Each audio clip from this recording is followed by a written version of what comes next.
Hi, Miss First Graders. Miss Montooli. It's Tuesday, March 24th, 2020. I hope you really liked our story yesterday, and I loved seeing the work that you did. Thanks for sending me that stuff.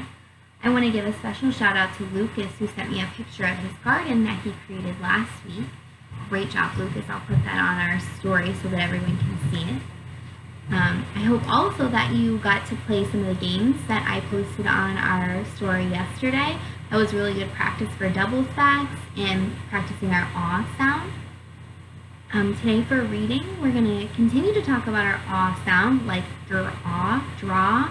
Another word that has aw in it is lawn, lawn. Another one is hawk, hawk. And the last one, those are the ones I'm going to talk about. Alright, so I want to tell you about another fable. Of course, we remember two things about fables. One is, remember, it has animals in it. And the second thing is that it teaches us a lesson. Great job. I know you know that. We've been working on fables for so long, and this is going to be one of the last fables that we read about. So, we're going to read the story, The Fox and Grapes. I'm going to link that in the dojo letter that I send you so that you can read along with me. You can even print it out if you want to.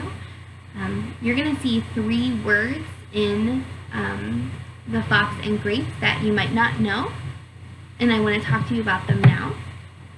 One of them is sour. And sour means, you know what it means. What do you think sour means? In our story, it means something that tastes tart. Makes your tongue kind of feel strange. It's something that tastes tart. So sour is one of the words that you're going to hear in Fox and Grapes. This is one we've already talked about in fables. Fool. And we know a fool is someone who's silly or makes bad decisions. So you're going to hear the word fool. And the last one I want to tell you about, and I want you to notice what this word has, it's the word ripe. Ripe. How do I know to say I and not rip? What letter tells me? It's our magic E. Great job. We practiced this when we did our word building at our desks, so I know you know this word. Ripe means that it's ready to eat. So I'm thinking if my story is called The Fox and Grapes, there must be something with ripe grapes in the story.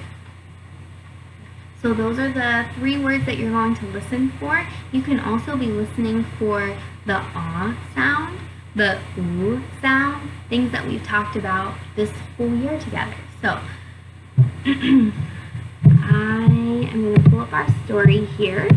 And just like you, I'm going to read it online, so you could do this as well. There's some great pictures that I know you would like. Okay, The Fox and the Grapes. A fox saw a bunch of ripe grapes that hung from the branch of a tree. The fox said, "Those grapes look good. I will get them and make them my lunch." The fox stood up on his back legs, but he could not grab the grapes. The fox made a hop, but he could not grab the grapes. The fox ran and made a big jump, but he still could not get the grapes. At last, the fox sat down on the ground. "What a fool I am," said the fox. "I can tell that those grapes are sour. They would not have made a good lunch." Alright, that's our story. That's it. So I want to ask you some questions, and you can answer them with a person that's watching this video with you or just in your brain. So the first one is, at the beginning of the story, what does the fox decide he would like for lunch? And you could say the fox decides he wants to eat grapes. Of course, that's what the story is about. Good job. At the beginning of the story, how does the fox describe the grapes? You could look back in the story if you were reading it with me. At the beginning of the story, the fox describes the grapes by saying they look good. Next, what does the fox do to try to get the grapes? What does the fox do to try to get the grapes? He does lots of different things to try to get them, right? He stands on his hind legs.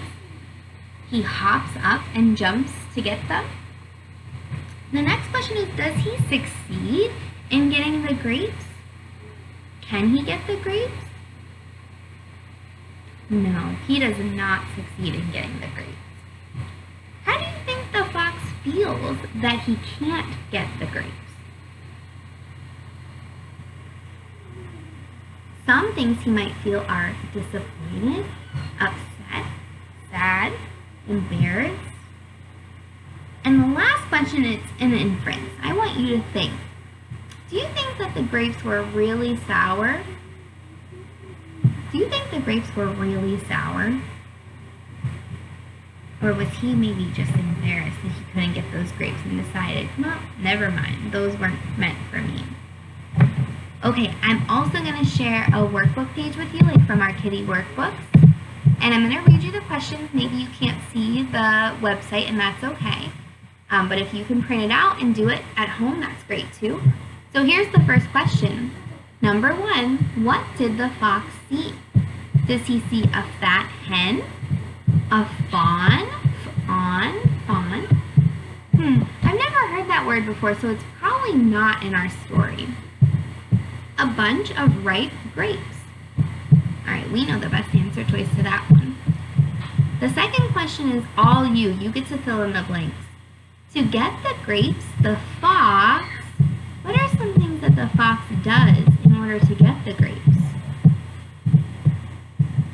And the last question, can the fox tell that the grapes are sour? Why or why not? So your sentence stem is, the fox can tell the grapes are sour, or the fox cannot tell that the grapes are sour. And how do you know that? And then the last question is asking you to illustrate a part of the story and then write a caption underneath. So you can work on that page or just work on a blank piece of paper like we've talked about in the past. All right, so you learned the word ripe. The grapes they looked ripe at the beginning to the fox. You learned the word fool, and we know that the fox calls himself a fool. And we learned the word sour, and that's how the fox describes the grapes at the end of the story, even though I don't think he could really tell that the grapes were sour. He just wanted to maybe make himself feel better. So, great story, and you can take your time to answer the workbook page 18.2 if you haven't already done that one. I was asking you those questions, and maybe you want to retell the story to someone at home and explain to them what happened to the fox and the grapes.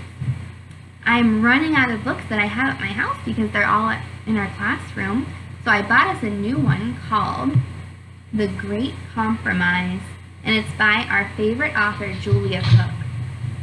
So I don't have any writing activity or illustration. I just want you to relax and enjoy the story.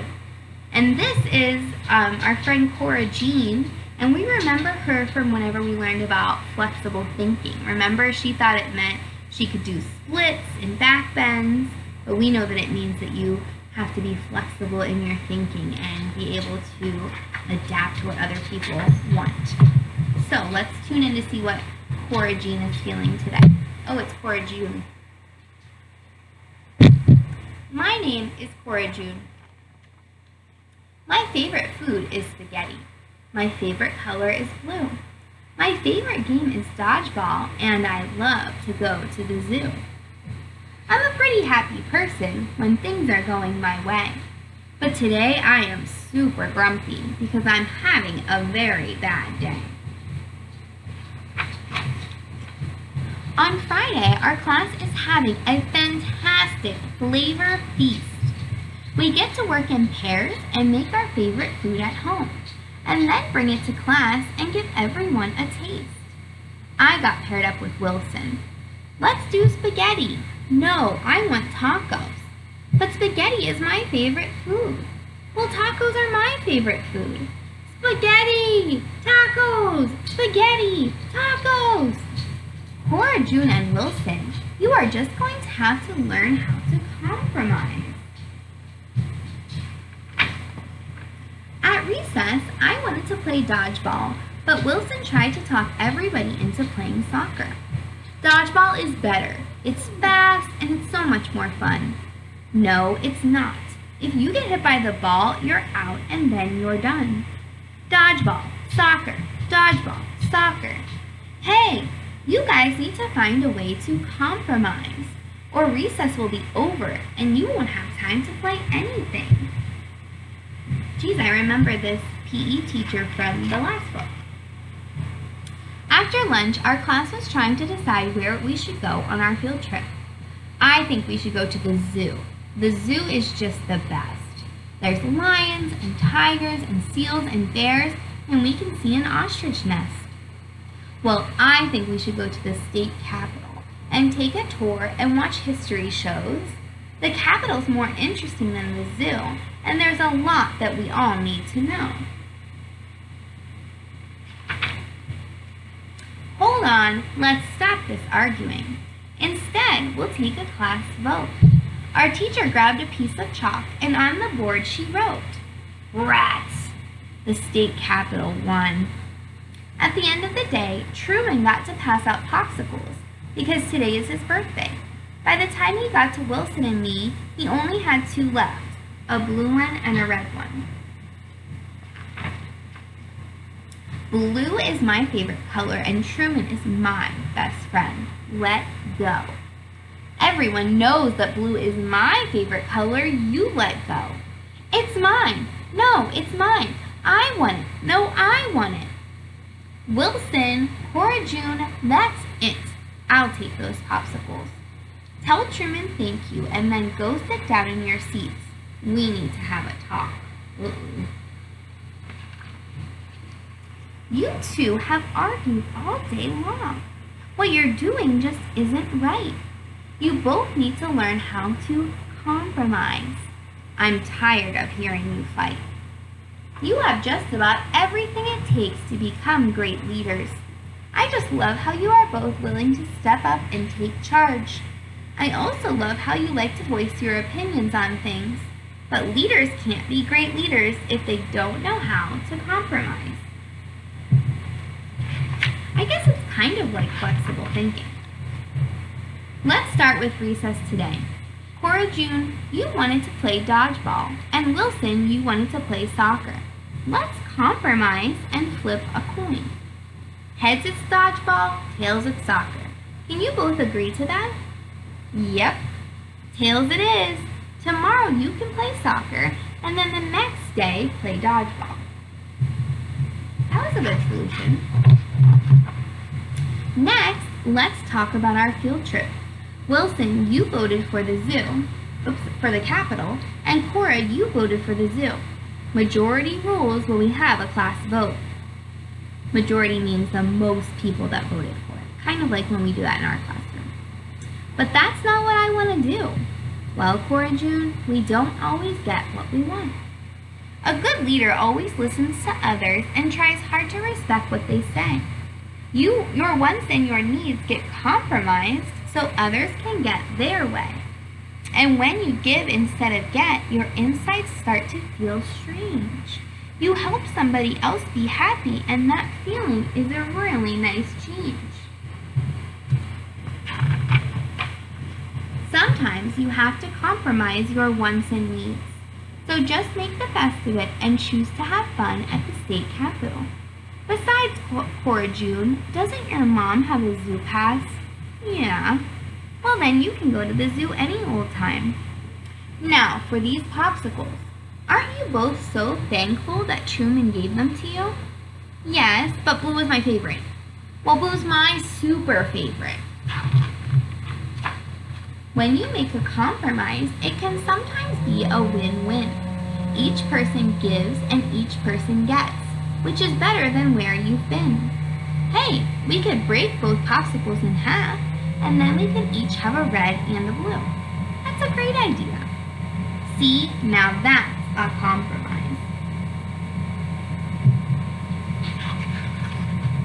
Just remember, being able to compromise is a very important skill. You have to be willing to give something up in order to make a deal. And it's important to always remember, however, there are times when you don't compromise. Never say yes to a bad situation that's harmful, not safe, or not wise.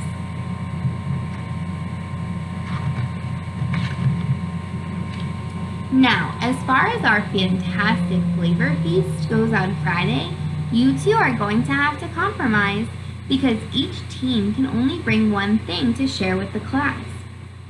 Tacos, spaghetti. I want tacos. I want spaghetti. Wilson and I talked it out, and today we're just about ready to come up with a great compromise. Oh boy, this is gonna make you hungry. It's taco shells filled with spaghetti. Hey, it's Spackos. Oh, that's a great one.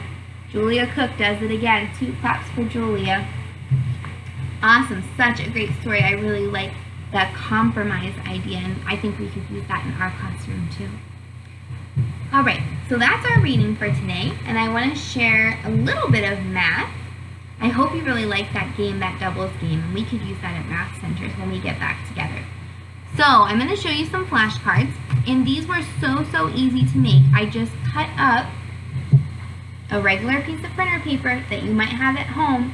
You don't even have to use scissors. I ripped these ones and just quickly wrote some math problems on the front, and then in pencil you can write the answer really light in the corner, and when you're doing them you can say the answer and check your work and then go to the next one.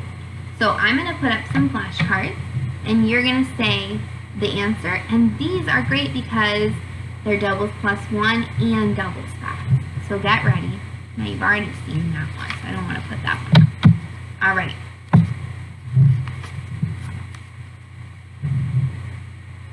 Four plus 4. You tell me, what does it equal? All right, 4 plus 4 is 8. Great job. Oops, don't look yet. Next, we have our doubles plus 1 fact, 4 plus 5. So you know that 4 plus 4 is 8. So one more is 4 plus 5 is 9. Great job.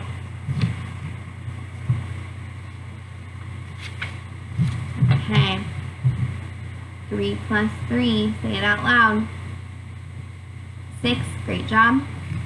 Now my doubles plus 1 fact, 3 plus 4. So if 3 plus 3 is 6, 3 plus 4 is 1 more, it's 7, good job. I know you're saying it, I can tell it in my teacher bones. 2 plus 2, it's 4.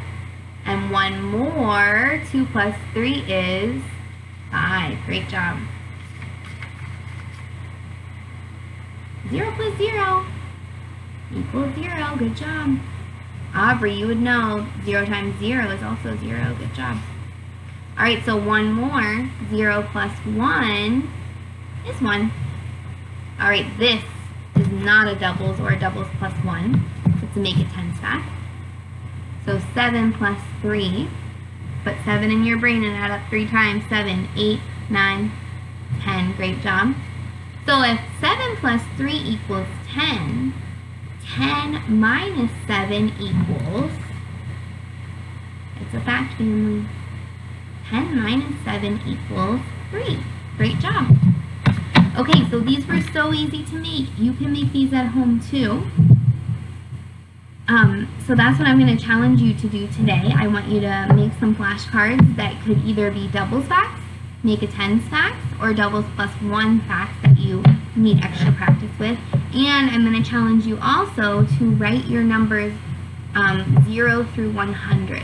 So whatever you've been doing this work on, or if you have a chalkboard or whiteboard at home, I want you to write all your numbers 0 to 100. Some of you got a hundreds grid at my parent-teacher conference, and that will be a perfect thing to use right now. I'll also link one on our page so that you could use that if you need something a little more organized. I also want to show you a website called Raz Kids. Raz Kids is great because it's leveled readers. So any of my first grade friends could be looking at books leveled A through G. If you sign up for the 14-day free trial with Raz Kids, it will read it to you. If you don't want to do that, that's fine. You can zoom in and read it page by page, so it's perfect. They have a lot of great nonfiction titles, so keep reading, and if you're running out of books like I am, that's a really good resource. I'll link it in our page as well. So I hope you had a really good day, and I can't wait to hear from you and see all the hard work that you've been doing, and I really miss you guys. Have a good night. Bye.